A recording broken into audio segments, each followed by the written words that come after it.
Glazer said no smokescreen. He's the guy. Sean Payton loves him, but it's not just him. The whole team loves him, not just Sean Payton. I think Sean was always hoping to unleash him on the league without anyone seeing him before, but now we've seen it with Lamar Jackson. He's a bigger Lamar Jackson. No, not a smokescreen. He likes him that much. He'll be the guy. He's with the perfect coach for that. Wow, Nick, not just Lamar Jackson, but bigger than Lamar Jackson. What do you make of what Jay Glazer had to say about Taysom Hill? All right. So Jay's is plugged in as anyone covering any beat in the world. I would say if I'm Woj with the NBA, Maggie Haberman with the White House, and Jay Glazer with the NFL. The three people who cover their beats the best. So he's saying this because this is what he's hearing from the team. He said this at the Super Bowl with Colin Cowherd, just not the Lamar Jackson stuff. So I'm not doubting Jay's reporting. I am doubting everyone within the Saints that thinks this is viable or a plausible option. Some facts about Taysom Hill. When the next NFL season starts, he'll be 30 years old. He will go into his age 30 season with his career high for pass completions in a game being at 1.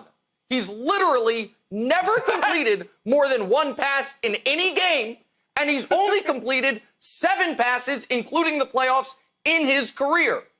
The thing he appears to be worst at in the NFL is quarterbacking. Excellent returner, pretty good guy, slot receiver, dangerous running back. He's thrown for 169 yards, 0 touchdowns, and a pick in his entire career passing the football. Okay, but what about if Drew Brees went down? Well, we had an example of that. He went down for 5 games. Taysom Hill not only didn't start, he threw 1 pass in those 5 games total. And so, Jay Glazer's not the first one to bring up the Lamar Jackson thing. Brady Papinga, he won a Super Bowl with the Packers, called Lamar Jackson a poor man's Taysom Hill a few months ago. So I called Brady Papinga to try to understand what I was missing. And Brady was like, Nick, you didn't watch him at BYU the way I did. And I was like, you know what, Brady? You're right. I remember one Taysom Hill game at BYU against Texas. He played great. That was like 7 years ago. So I dug into it. Taysom Hill played 5 years at BYU. 4 of those years ended in season-ending injuries. His final year at BYU, the most recent time we've seen him play quarterback, here's what he did. He was 91st in the country in passer rating. He was 79th in touchdowns. He was 71st in yards. Now, in his defense, he was top 25 in one major statistical category his final year at college. Most interceptions. He was 24th in that. What are people talking about? I don't get it. This story, I've never understood it. I'm not anti-Taysom, but he's 30 years old. He's never completed more than 1 pass in a game. They could have played him last year, Wildes. They chose not to. He's Lamar Jackson? A rich man? What's happening? I feel like I'm in World 2 instead of Earth 1. I don't understand, Wildes. I just don't. Okay. First of all, I love alternate universe the tag, so fantastic. I don't know if he's the heir apparent, but he's certainly interesting. And Roger Sherman's article totally flipped me on this. If we can put up Roger's quote panel here, I'll read it to you. It seems like an obvious next step for someone like Hill to line up alongside another QB, take handoffs, and then throw the ball. I spent years dreaming about an NFL team fully buying into the promise of the 2 QB system used by Louisiana Monroe in 2012, in which the right-handed quarterback and the left-handed quarterback lined up next to each other in the backfield, with either capable of receiving a snap, taking a handoff, or throwing before or after the handoff. So then there was a hyperlink. So I'm like, all right, Roger, you got me. Take me to the hyperlink. Here's the hyperlink courtesy of Roger Monroe. This is just a normal play, okay? Normal football. All right, hey, we're playing Baylor. What, do we have any tricks up our sleeve? What's our plan? And the coach of Louisiana Monroe, who I don't even know his name, is like, yeah, I've got a plan. How about we put 2 quarterbacks on the field? One's left-handed, one's right-handed. Okay, 14's out. Here comes Colton Browning and Cody Wells. Wait till you see this, Greg Jennings. What's going to happen here? All right. Oh, what? Wait a second. You're a quarterback. I'm a quarterback too. Greg, what happens in these next 2 plays is so fascinating. I feel like I'm watching a new sport be invented. And Roger Sherman got me so excited. Pass? Nope, it's not a running play. I'm throwing it. The next play, Greg, is even more interesting because Baylor is totally lost at this point. So if Sean Payton doesn't want to just give the keys over to Taysom Hill, because Nick has explained exquisitely that he's probably not, a traditional quarterback. But if he puts him out there with Jameis, who is on the roster, watch this play, Nick. Tell me you don't like this, Nick. You're not interested in this? Okay, let me watch it. I'll watch it. I'm very intrigued on what's about to happen in the Baylor-Louisiana-Monroe game. Oh, no, it's a running play. Nope, it's a throwing play. Throwing the ball. Baylor's like, what is happening? Timeout. I'm totally lost. Roger Sherman did a fantastic job. Baylor quits the game like we have to relearn football. We're totally lost here. And here's the best part. Now I've got one more. Then I'll pass the ball to you, Greg. I'm sorry. Roger Sherman got me so excited. Last year, not only did Sean Payton run 2 quarterbacks at the same time, occasionally, if we can put up the tweet, he ran 3. He put Teddy, Drew, and Taysom Hill all on the field at the same time. Chaos is happening, Greg Jennings. We're in a new era of football. It's fantastic. So for that reason, I am pro Taysom Hill. What say you, Greg? Did they win that game?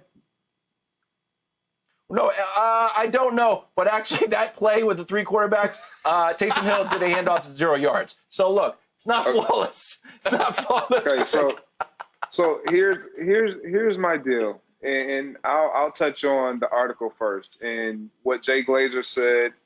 You know what? I agree with a lot of it because, again, as Nick alluded to, he's plugged in. He understands. He's talking to individuals within the organization who they're saying these things, and he's just being the conduit, the voice. However, I played receiver. So when someone can tell me that they've sold this to Michael Thomas and Emmanuel Sanders, and they believe that he's going to be a passing threat the way that they've been accustomed to throughout their careers with Peyton Manning, with Drew Brees, with all these great quarterbacks, and that is their level of value and their level of impact will not be harmed because we're going to now turn our offense into gimmicks and gadget plays and let's throw the defense offside or off tangent where they can't have a beat on what we're doing. That sounds great. But you have players who may not buy totally into that because of the production and the level of production that they produce.